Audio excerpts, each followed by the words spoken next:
Les points de vue sur l'actualité, c'est maintenant sur Europe 1. Oui, c'est l'heure de la revue de presse avec David Abiker. Bonjour David. Bonjour Bruce, bonjour Julie, bonjour à tous. À la une de vos journaux ce matin, une question stratégique que pose le Figaro. Le conflit syrien va-t-il embraser le Proche-Orient ? Après les frappes israéliennes, Philippe Génie, dans son éditorial, s'interroge si un nouveau front s'allume avec Israël, si le Liban est aspiré par la guerre, si la Jordanie vacille ou si la Turquie perd patience. Il faudra faire quelque chose, mais pas n'importe quoi. 3 points de suspension. Je vais peut-être être obligé de revenir.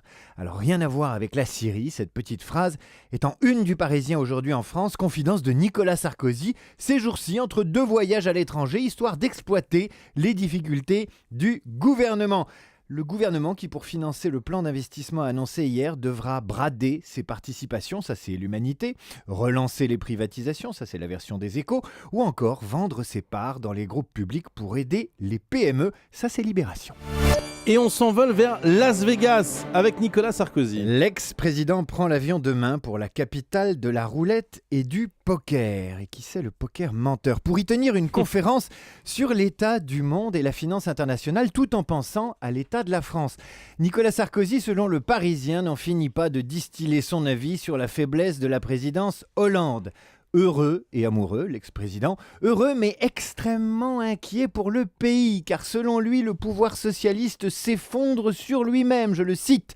Hollande est nul, Hérault n'est pas respecté, Barthelone est insoumis, bref, ça peut exploser, prédit celui qui a fait de son retour un suspense perpétuel.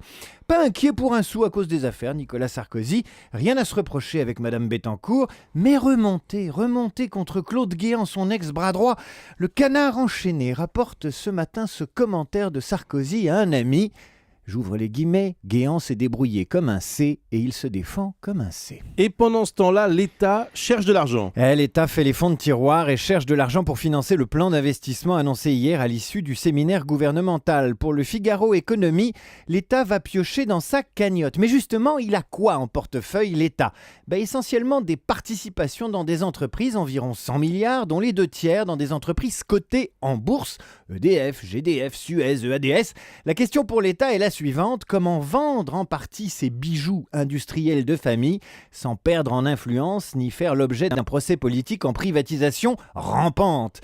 Le redressement productif passe aussi par là, explique Alexandra Schwarzbrod dans Libération. Business toujours avec 2 hommes d'affaires et leurs amitiés particulières. 2 hommes d'affaires et leurs copains. Le premier, c'est Fabrice Paskovski, le chef d'entreprise lensois, qui revient dans Libération sur ses soirées libertines avec Dominique Strauss-Kahn.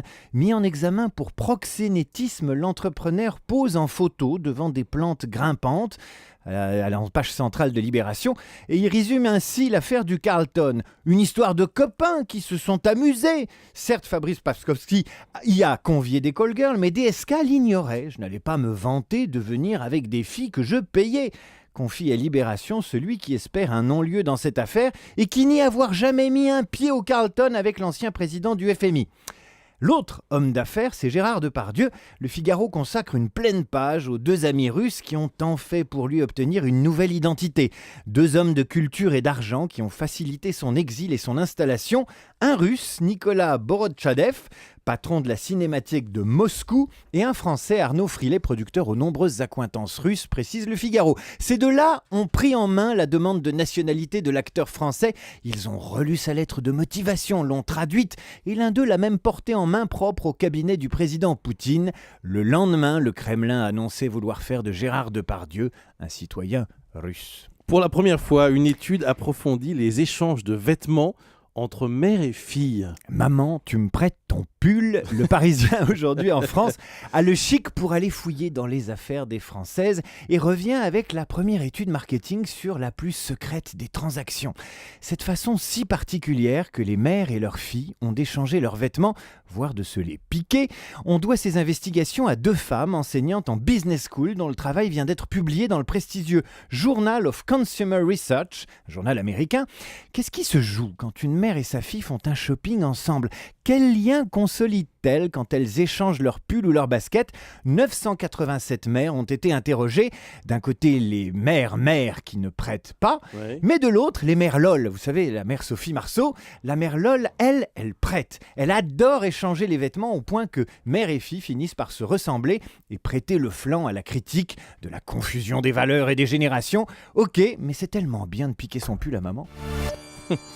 On termine avec le clin d'œil du jour. Après les placards de maman, les vestiaires des élèves. Un courrier international qui annonce l'ouverture d'un vestiaire d'un nouveau genre en Suède. Le lycée Södra de Stockholm a inauguré hier les tout premiers vestiaires pour ses élèves qui ne souhaitent pas s'identifier ni comme garçon ni comme fille. Un vestiaire Nini, en quelque sorte, proposé par l'association des homosexuels, bisexuels, queers et transgenres du lycée. Ça va aussi servir aux lycéens qui n'ont pas envie de se déshabiller en public. Alors certains vont dire que c'est n'importe quoi. Moi je dis que la pudeur des jeunes gens, c'est sacré. Merci beaucoup, David Abiker.